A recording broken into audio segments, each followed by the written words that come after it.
The old oak stood like a sentinel, its gnarled branches reaching out to the sky, a silent guardian over Alex's unassuming bungalow. For a decade, it had been a source of quiet comfort, a living monument planted by his late father on the day they first moved in. Its leaves whispered secrets on the summer breeze, and its broad trunk, scarred by time, offered a sturdy back to lean against. It was the heart of the yard, a legacy of a life lived simply and well. But to Carol, the newcomer in the pristine two-story house that had sprung up on the adjacent empty lot, the tree was nothing but a nuisance. Their first encounter had been deceptively polite. She had materialized one Saturday morning while Alex was pruning some overgrown rose bushes, her manicured fingers pointing at a scattered pile of leaves on her impeccably green lawn. "They're from your tree," she stated, her voice a polished, unsettling monotone. "It's quite a mess. Don't you think it's a bit untidy?" Alex, a man more at home with soil under his nails than with confrontation, had offered a placid smile. "It's a big tree, Carol, comes with the territory. I can come rake if you like." She had waved a dismissive hand. No, I have a service. It's so close to my new roof, and my windows, and my car." She had gestured around as if the entire neighborhood were a potential landing strip for debris from the great oak. That was the first salvo. The complaints escalated with a chilling, methodical precision. First, the leaves. Then, the complaint about the shade it cast over her sun deck. "My hydrangeas aren't getting enough light," she'd declared, her tone now sharp with implied accusation. "You know, I paid extra for these. Imported." The subtext was clear. Your old messy life is impeding my perfect, expensive one. The real conflict, however, began with the arborists. Carol, without so much as a word to Alex, had hired a team. He watched from his kitchen window as 3 men in hard hats and reflective vests circled his tree, their faces upturned, their laser rangefinders aimed at the topmost branches. They looked like scientists studying a specimen from an alien planet, not a tree in a residential backyard. A week later, a thick, legal-sized envelope arrived in his mailbox. It was a formal letter from a law firm, complete with a letterhead and a case number. Notice of intent to file for a private nuisance claim. The letter went on to detail a litany of grievances. The tree posed a significant and unacceptable risk of property damage, it was. Structurally compromised and exhibited signs of disease, and the letter concluded with a demand for Alex to either hire a professional service to remove the tree at his own expense within 30 days or face a lawsuit. A certified arborist's report, attached as an exhibit, listed a series of supposed ailments, heartwood rot, extensive insect damage, root girdling, all of which Alex knew instinctively to be lies. His hands shook as he read it. It was no longer about leaves or shade. It was a declaration of war. That evening he walked out to the tree, his heart heavy. He ran a hand over its rough bark, a familiar feeling that had always brought him peace. He thought of his father's words, a faint echo from a lifetime ago. "This tree, son, it's not just a tree. It's a promise to outlast us all." Now it was under attack. He called his own arborist, a man named Leo, who had a gentle, patient way of talking to trees, as if they were old friends. Leo arrived the next day, a wizened, sun-beaten man with a kind smile. He spent an hour with the oak, tapping the trunk, inspecting the canopy with binoculars, even digging a small exploratory trench around the base. When he returned, his brow was furrowed with confusion. "Alex, this is a beautiful specimen," Leo said, shaking his head. "There's no sign of heartwood rot. A little superficial insect activity, but nothing that threatens the structure. The roots are healthy and well anchored. This tree is a marvel. It's a textbook example of a healthy, mature oak." He held up Carol's arborist report. "This report, it's a fabrication. It's full of nonsense." Alex felt a flicker of hope, which was immediately extinguished by a wave of cold dread. Carol didn't care about the truth. She cared about winning. The next 2 weeks were a blur of meetings with lawyers, phone calls, and paperwork. His lawyer, a young man named Ben who specialized in property disputes, was optimistic but cautious. "The report she has is a powerful piece of evidence, even if it's bogus," Ben said, leaning back in his office chair. "We can counter it, but this is going to be a nasty fight. A long, drawn-out fight." Alex couldn't sleep. The emotional stakes were crushing. It wasn't just a tree or even a lawsuit. It was a piece of his identity. His father's promise? He felt a deep-seated anger at Carol's entitlement, at her willingness to destroy something so majestic, so sacred, simply because it was inconvenient. He saw her through the window one afternoon, a small, triumphant smile on her face as she watered a row of freshly planted petunias. She looked like a conqueror admiring her new kingdom. The tension in the neighborhood became a palpable, living thing. Neighbors began to avoid him, caught in the middle. The silence from the community was deafening. He was isolated, facing a woman who seemed to view him not as a person, but as an obstacle to be removed. Then the weather changed. A storm, the kind that made old-timers talk about the great ones of the past, was brewing. The news called it a supercell, a rare and violent system of thunderstorms and powerful winds. The forecast models showed a direct path through their county. Alex found himself walking out to the tree again, not with dread, but with a strange sense of companionship. The trunk felt solid, unmoving, despite the rising wind. He saw the branches swaying, a slow, powerful dance of defiance. He looked over at Carol's house. She had a team of workers putting up new storm shutters on her windows. Her lawn service was gone. The house, built from stark, unforgiving lines of glass and steel, looked sleek and modern, a perfect bastion against a lesser storm. She stepped outside and saw him. She didn't smile. She just raised a perfectly sculpted eyebrow, her expression a mixture of pity and superiority. She had done her due diligence. Her house was safe.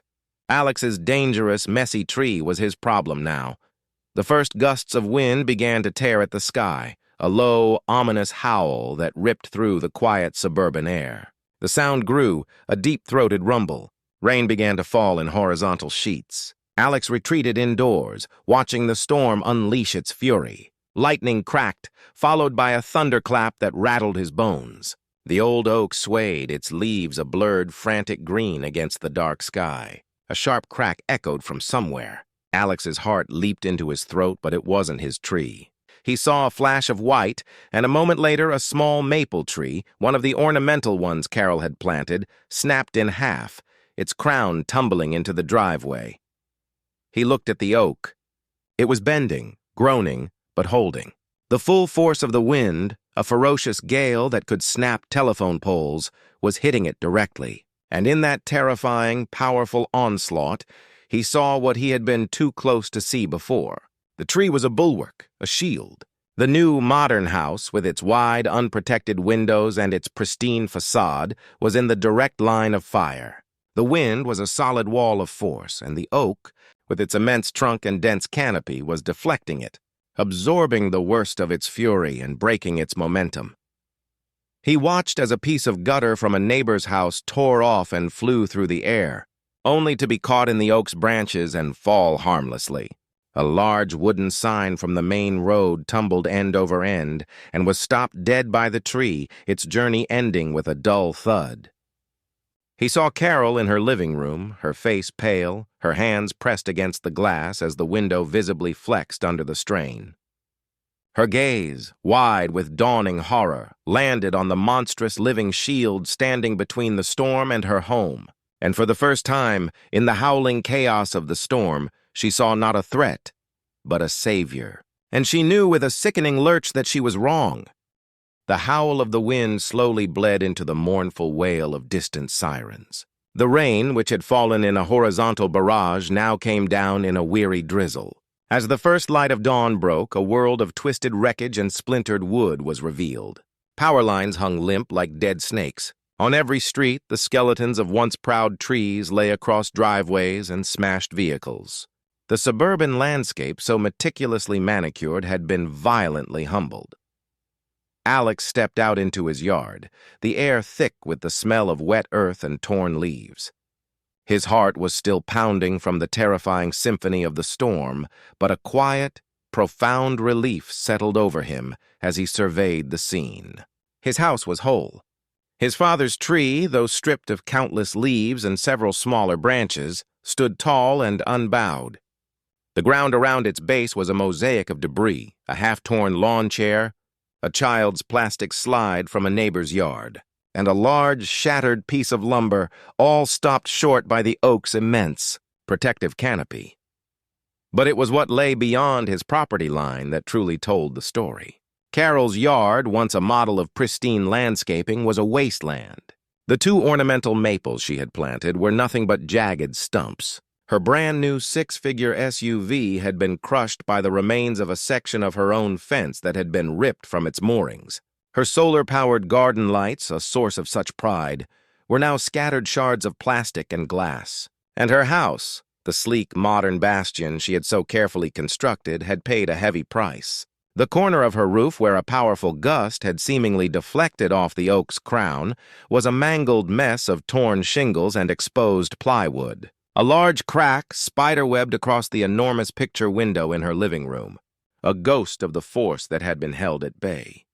Alex stood there, a silent witness to the irony, a witness to the profound karmic justice of the night. He felt no triumph, only a weary sadness. The destruction was heartbreaking, and he knew it was a tragedy, not a victory. A door creaked open, and Carol emerged. She was wearing a silk robe that looked out of place against the backdrop of destruction, her hair a wild, unkempt mess. Her eyes, wide and bloodshot, were fixed on the wreckage in her own yard. She didn't see him at first. She just stood there, her hands clutched to her chest, a statue of pure, unadulterated shock. She looked small, fragile, and utterly undone. Her gaze slowly, reluctantly lifted. It passed over her shattered yard, her crushed car, and the gaping wound in her roof. Then it settled on Alex's oak. The tree, which had been her enemy, now stood as a silent, powerful testament to her folly. She took a step forward, her bare feet on the wet grass. The look on her face wasn't one of defeat. It was something else, a new kind of horror. She finally saw the tree not as a nuisance, but as the only thing that had saved her home from being utterly demolished. The air hung heavy with the weight of her shame, of his silent knowing. Finally she spoke, her voice a reedy whisper. I can't believe it." Alex just nodded. He had nothing to say. Words felt cheap, meaningless in the face of such a tangible, undeniable truth. "The fence, the car," she mumbled, her eyes still scanning the carnage. "The roof." "I'm sorry, Carol," Alex said, his voice softer than he had intended. "It was a bad one." She finally looked at him, truly looked at him, and for the first time, her face was stripped of its usual veneer of entitlement and superiority. What was left was raw, unfiltered fear. "That tree, it caught everything," she stammered. "It broke the wind." "It's a strong tree," he agreed. The silence that followed was excruciating. She was a woman who had spent months fighting to have this tree removed, and now it was a hero. The irony was a physical weight between them. Alex braced himself for an apology, or perhaps a new, more desperate argument. Instead, what came next was something entirely different. She walked over to the property line, her feet squishing in the soggy grass. "We need to talk," she said, her voice regaining a bit of its old steel. "We have to figure this out." Alex's jaw tightened. "Figure what out, Carol?" "The lawsuit is still active." "The lawsuit. I'll have my lawyer drop it," she said, as if she were granting a grand concession. "That report was clearly incorrect. But we have to deal with this." She gestured to the debris-strewn yard, to the broken branches from his tree that were mixed in with the wreckage of her own things. "There's a lot of cleanup. It's a mess. Your tree caused a lot of this." Alex stared at her, dumbfounded. The sheer audacity of her statement was breathtaking. His tree, which had just saved her house from utter destruction, was now being blamed for the very things it had intercepted. "My tree," he said slowly, "saved your house." "That's conjecture," she snapped, a flicker of the old Carol returning. "My lawyer would say it's also an attractive nuisance that caused a safety hazard. Look, I'm willing to be reasonable. I will instruct my lawyer to drop the complaint, and we can consider it a wash. But you have to take care of the debris from your tree, and you have to have it professionally trimmed so this doesn't happen again." It's too big. His blood ran cold. He had seen the truth. She had seen the truth. Yet here she was, trying to twist it, to turn her own salvation into a new weapon against him. She was not asking for peace. She was demanding a new kind of surrender. So, he said, his voice flat with disbelief, you'll drop a lawsuit that's based on a false report in exchange for me cutting down the very thing that saved your house. I said trimming, she corrected, a note of condescension in her voice. Extensive trimming and removing the branches from my property. My cleanup crew is going to charge a fortune. This is the best offer you're going to get. He watched her, this woman who had just witnessed a miracle and decided it was an inconvenience. He felt the profound, sickening realization that nothing had changed. The storm had just shown him how far she was willing to go. That evening, as the last of the street crews worked to restore power, Alex's phone rang. It was Ben, his lawyer.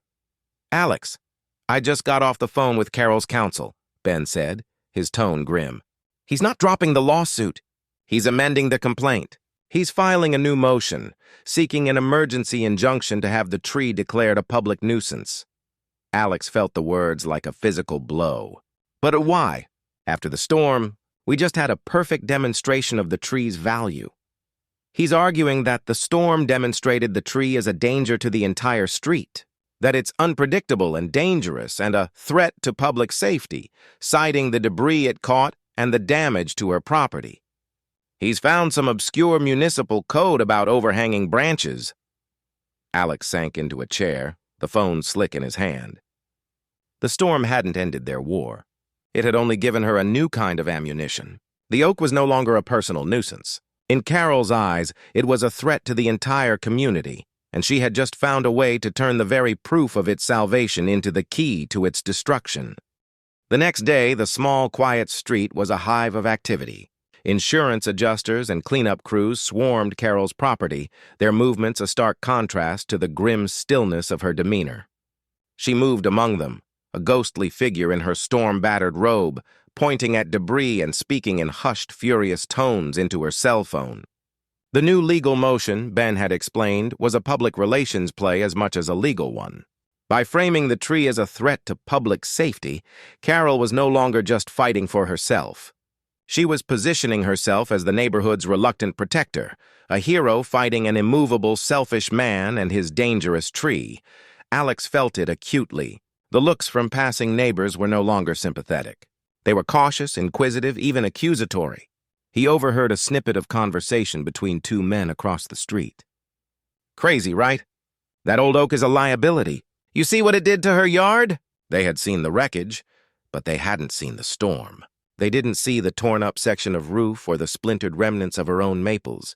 They saw the debris that had been stopped by the oak and interpreted it as a testament to its destructive power. The false narrative took hold like a weed in fertile soil.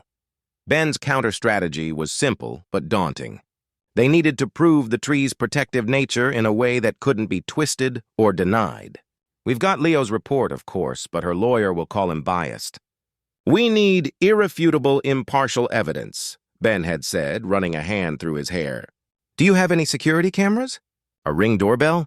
Something that might have footage of the storm? Alex shook his head. No, nothing. I don't believe in them. My dad always said a good fence and a strong tree were all the security you need. Ben sighed, a sound heavy with professional frustration. Okay, then we have to get creative. We need a witness. Anyone who saw what happened. Someone who can testify that the tree acted as a shield. The request hung in the air like a challenge. Alex knew the answer. No one would come forward. The neighbors were a silent, fearful flock. They lived their lives behind closed doors, their property values a more sacred thing than a neighbor's well-being. To get involved would be to invite Carol's vindictive nature into their lives. They would rather see a man lose his legacy than risk their own peace. Driven by a desperate hope, Alex began to make the rounds. He walked down the street, an old-fashioned man on an old-fashioned quest. He spoke to Mrs. Henderson, the retired librarian, whose small front yard was dominated by a fallen pine. She listened patiently, her eyes darting nervously to Carol's house. It's a terrible thing, Alex, truly terrible. But my husband and I, we try to stay out of things. He spoke to the young couple who had just moved in, their faces still glowing with the naivety of new home ownership. They had a small child and were terrified of any potential danger. We just want what's best for the street, the husband said, his eyes avoiding Alex's. Safety is our priority. We trust the authorities will do the right thing. They had already bought into Carol's new story. Each encounter was a painful lesson in human nature. The community wasn't siding with Carol out of malice, but out of self-interest and a deep-seated fear of conflict. One evening, as Alex sat on his back porch, staring at the scarred, heroic trunk of the oak, he heard the creak of the gate. A figure stood in the fading light. It was an old man he barely knew who lived 3 houses down, a man who kept to himself. His name was Arthur. Arthur was a quiet, unassuming man, his face a roadmap of hard-won experience. He didn't offer a smile. He simply nodded and gestured to the yard. "Heard what she's trying to pull," he said, his voice a low, gravelly rumble. "It's a lot," Alex admitted, a wave of exhaustion washing over him. "A lot of gall," Arthur corrected. He walked toward the tree and ran his hand over the bark. "My wife passed last year. I spend a lot of time out here now, just watching." He paused, his gaze fixed on Carol's house, where the roof crew was still working under floodlights. "She came to my door yesterday, said she was worried about my shed, said she'd pay to have the branches over it trimmed. I told her to get off my property." Alex felt a flicker of hope. "You saw it then?" Arthur let out a short, hollow laugh. "Saw it? I watched the whole thing. The way that wind came through here, it was like a freight train. That tree of yours. It was the only thing standing between the wind and the entire east side of the street. It broke it up. That branch that came off your tree and hit her car, it took the hit from a piece of her own shed roof that was flying through the air. You should be sending her a bill. Will you tell that to the court?" Alex asked, his voice barely a whisper. "Will you be a witness?" Arthur looked at him for a long moment, a weary resignation in his eyes. "Son, I'm an old man. I've got a heart condition. I can't be in a fight with her. She's got money and lawyers. She'll bury me in paperwork just to shut me up. She's not a person, she's a force of nature, but you've got to find a way to make them see what I saw." Alex's hope crumbled. Arthur's honesty was a kindness, but his refusal was a devastating truth. He was alone. The town hall hearing was set for a Thursday evening. Alex sat in the front row with Ben, a single page of notes in his hand. The room was packed with neighbors, their faces a sea of anonymous judgment. Carol sat in the first row across the aisle, flanked by her 2 lawyers, her expression a mask of grave concern. She was dressed in a pristine white pantsuit, a visual symbol of her purity and innocence. The hearing began with Carol's lawyer, a slick young man named Harrison, who painted a vivid theatrical picture of the storm. He used aerial photos from a drone, pointing out the specific damage the tree had caused to Carol's property and others. He spoke in the language of litigation, of liability, unmitigated risk, and catastrophic failure. He didn't mention the words shield or protection. He only spoke of debris and force. Alex felt a cold wave of despair. This was a battle he could not win with words. They needed a spectacle to counter a spectacle. When it was Ben's turn, he stood and walked to the front, his demeanor calm and confident. "Ladies and gentlemen," he began, "my client's tree did not cause this damage. It prevented it." He gestured to a large projection screen. The storm was a powerful, violent entity. It was an act of God. But what happened on our street was an act of nature fighting back. As he spoke, he presented Leo's report. Harrison immediately objected, calling it biased and irrelevant. The judge sustained the objection. Alex's heart sank. Ben didn't miss a beat. "Your Honor, I would like to call a witness." A murmur rippled through the crowd. Alex's stomach twisted. Who? He hadn't found anyone. He had failed. Ben turned to the back of the room. "The Honorable Councilman Michael Thompson." A collective gasp went through the room. A portly man in a blazer, a well-known figure in the local government, stood up and made his way to the front. He looked nervous, his hands fidgeting in his pockets. Alex was dumbfounded. Thompson was a local celebrity, a man beloved by the community. What was he doing here? He didn't live on their street. Thompson was sworn in. Ben asked a simple question. Councilman Thompson, were you in the neighborhood during the storm? Yes, Thompson said, his voice low and a little shaky. I was. I was driving home and the storm hit. My car was caught in the worst of it. A tree came down right behind me. I had to pull over. I saw it all. And what did you see, Councilman? Ben asked, his voice now a quiet, dramatic whisper. Thompson hesitated, his eyes meeting Carol's for a fraction of a second. She stared at him, her face a mask of furious, silent disbelief. I saw something I've never seen before, he said, his voice gaining strength. I saw a tree and old oak on this street act like a dam. It broke the wind. It intercepted debris that would have destroyed homes. He looked at the projection screen. Her lawyer showed pictures of a smashed car and a damaged roof. He said the tree caused it, but I saw it happen in real time. I saw a large metal sign, a street sign from 2 blocks over, fly down the street like a missile. It was headed straight for her living room window. He looked at Carol, his expression now one of a man who had seen an ugly truth. That sign would have gone right through her window.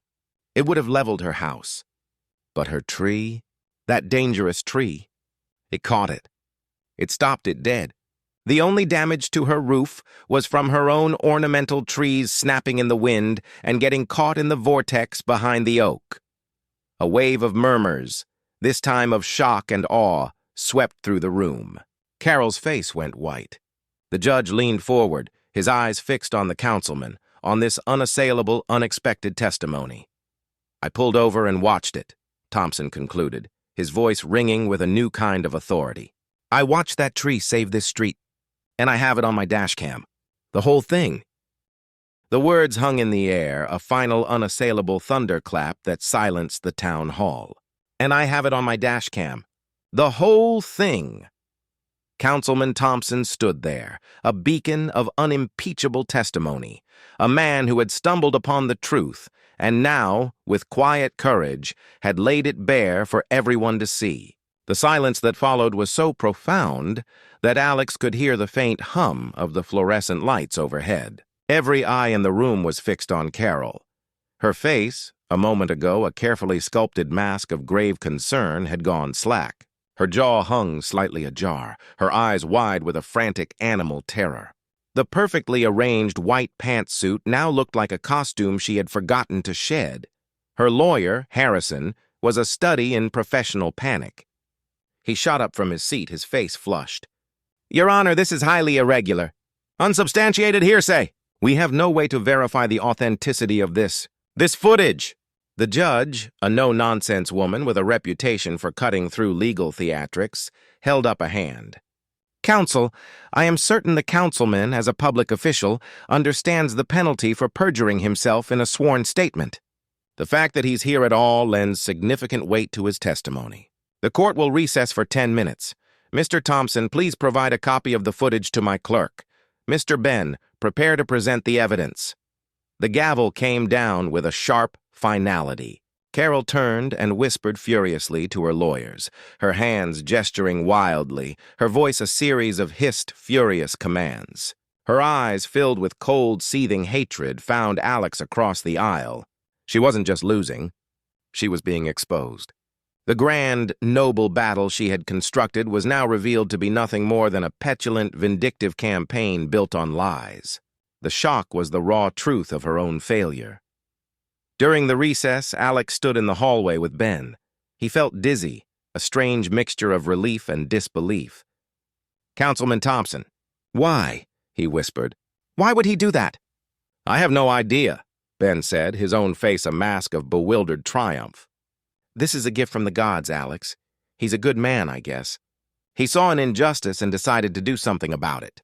That's a rare thing these days. When the hearing resumed, the air was thick with anticipation. The clerk had set up a small monitor on the judge's bench. Thompson, standing with quiet dignity, used a USB drive to play the footage. The screen flickered to life, showing the view from his car's dashboard. A distorted, wind-swept panorama of the street, the sky a bruised purple, the rain a chaotic blur. The sound of the wind on the microphone was a deafening roar. Then it happened. On the left side of the screen, Alex's oak appeared, its powerful silhouette swaying against the storm's fury. On the right, Carol's house, a glass box against the madness. And then a shape, a large rectangular object, a piece of metal hurtled through the frame, twisting and spinning with lethal momentum. It was the street sign Thompson had described. It was a missile, and its trajectory was undeniable. It was heading straight for Carol's living room window. The crowd in the courtroom gasped. Carol made a small, choked sound. In a split second, the oak's densest, oldest branches intercepted the projectile. There was a loud metallic clang, a muffled thud, and the sign's flight was arrested. It tumbled harmlessly, its momentum absorbed and broken before it fell into the yard. The footage played on, showing other pieces of debris, a rogue flower pot, a child's scooter, all caught and deflected by the tree. The screen cut to the splintered remains of Carol's own ornamental trees, which had offered no resistance to the wind. The visual proof was more powerful than any arborist's report or legal motion. It wasn't an argument. It was a fact. It was the truth of the storm, as witnessed by a machine. The judge turned off the monitor, the screen going black. Her gaze fell on Carol's counsel. "Mr. Harrison," she said, her voice stern and unyielding, "in light of this new and conclusive evidence, I'm prepared to dismiss this motion with prejudice.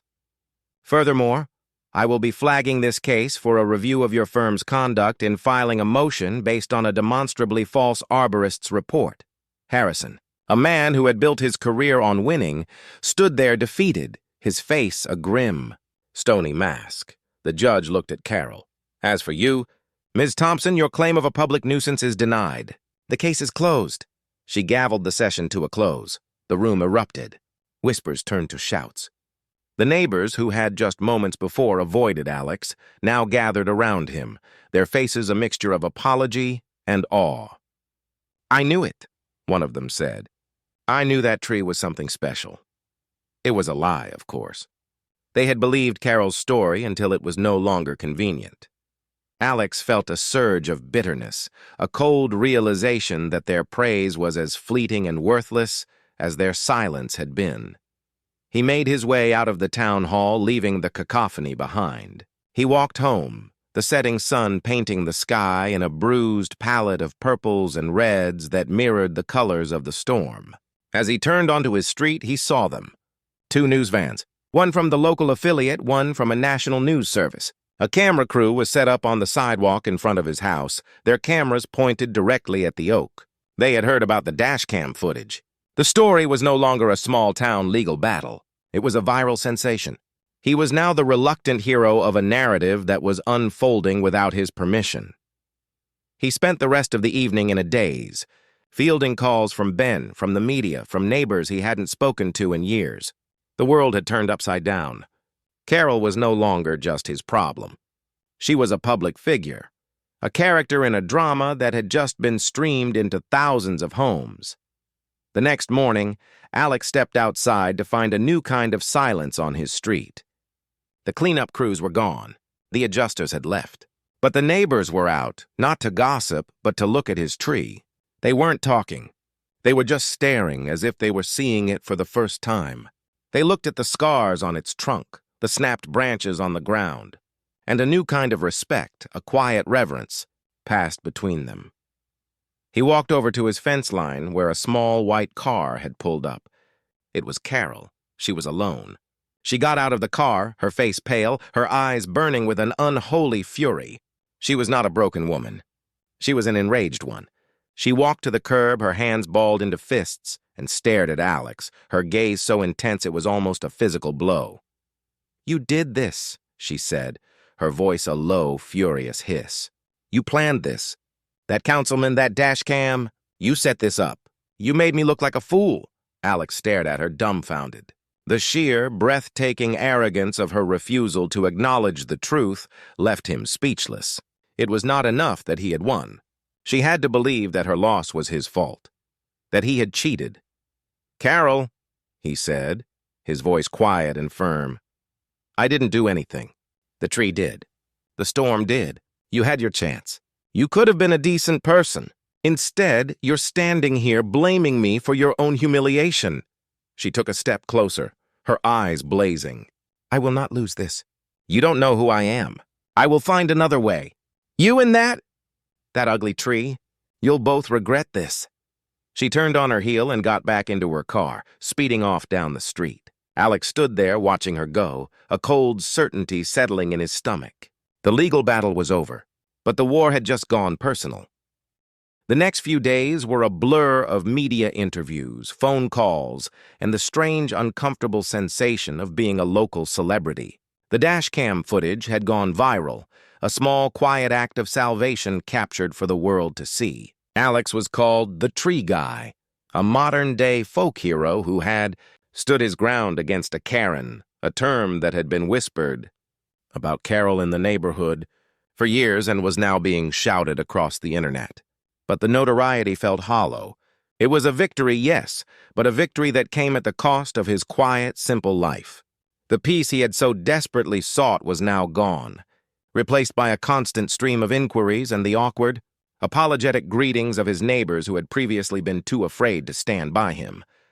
But the most unnerving thing was the silence from next door. Carol's house remained an island of stillness. The news vans eventually departed. The curious neighbors went back to their lives, but the quiet tension that settled over the street was more suffocating than the clamor. It was the calm before the storm. Alex knew Carol well enough to understand that this silence was not a sign of surrender. It was a sign of a new, more dangerous plan taking shape. He spent his evenings on his porch, a mug of coffee in his hand, his eyes fixed on the silhouette of his tree. He was no longer just the owner of the oak. He was its guardian. He had a strange new appreciation for it, a newfound reverence. He saw it not just as a monument to his father, but as a living, breathing testament to resilience and strength. Its scars were its badges of honor. One night, around 2 a.m., he was woken by the unmistakable crunch of footsteps on gravel. It was too soft for a delivery driver, too purposeful for a stray animal. His heart hammered against his ribs. He crept to his living room window and peered through the blinds. The streetlights cast a dim, golden glow, and in the shadow of his oak, he saw a figure. It was Carol. She was wearing a dark hoodie and gloves, a small, dark cylinder clutched in her hand. She crept toward the base of the tree, her movements furtive and desperate. She knelt down, reaching into a bag, and pulled out what looked like a small bucket. Alex's blood ran cold. This wasn't a physical attack with an axe. This was far more insidious. She was going to poison the roots. A cold rage, unlike anything he had ever felt before, surged through him. It was no longer about a property line or a legal complaint. This was an act of pure, unadulterated malice. She wasn't just trying to win. She was trying to destroy the very thing that had saved her life. He watched her as she unscrewed the cylinder, the movements of her hands trembling. He ran out the back door barefoot, the cold grass biting at his soles. "Carol, stop!" he yelled, his voice a raw, primal sound that echoed in the quiet street. She froze. Her head snapped up, her eyes wide with a mixture of terror and fury. The light from a nearby street lamp caught her face, revealing the wild, manic look in her eyes. She clutched the canister tighter. "Alex, what are you doing out here?" she stammered, her voice a reedy whisper. "What are you doing, Carol?" he demanded, his voice low and dangerous. "What is in that bucket? Are you trying to kill my tree? It's not your tree. It's a monster," she shrieked, her voice rising with a frantic, unhinged energy. "It's a symbol. It's what you used to humiliate me, to make me a joke. You and your lawyers. You planned this whole thing!" "Nobody planned anything," Alex shot back, the frustration of the past weeks finally boiling over. "The truth is out there. People saw it. I have the footage! You're just a coward who can't admit when she's wrong." She recoiled as if he had struck her. "I am not a coward. I am a victim. That tree, it's still laughing at me." She raised the canister, her hand shaking. "I'll do it. I'll do it. I'll end this." Alex took a step forward, a powerful protective instinct overriding his fear. "Carol, don't. Don't do it. Don't throw away everything you have for this." But she didn't hear him. She was lost in a storm of her own making, a storm of shame and rage. She raised the canister high, a vessel of her malice, a final, desperate act of destruction. And then a light flickered on. A window across the street opened. and a concerned face peered out. Then another. And another. The voices from the street began to wake others. Whispers rippled across the still night. "Is that Carol? What's she doing? What's in her hand?" The quiet street was no longer quiet. It was a gathering of witnesses, drawn by the commotion and the strange, theatrical tableau unfolding in the golden glow of the street lamp. Carol saw them too. The faces in the windows, the silent, watching figures on their porches. The same neighbors she had tried to win over, the same community she had tried to turn against Alex. They were looking at her not with sympathy, but with a dawning horror. They had seen the news reports. They had heard the story, and now they were seeing her, in the dead of night, in the act of trying to destroy the very thing that had saved them all. The canister fell from her hand, splashing a dark liquid onto the grass. She stared at the puddle, then at the neighbors' faces, then back at Alex, her eyes finally clear of the madness. She saw him not as a rival, but as the man who had defeated her, not with lawyers or lawsuits, but with a silent, unassailable truth. The tree had stood tall against the storm, and now it stood tall against her. Her public humiliation was complete.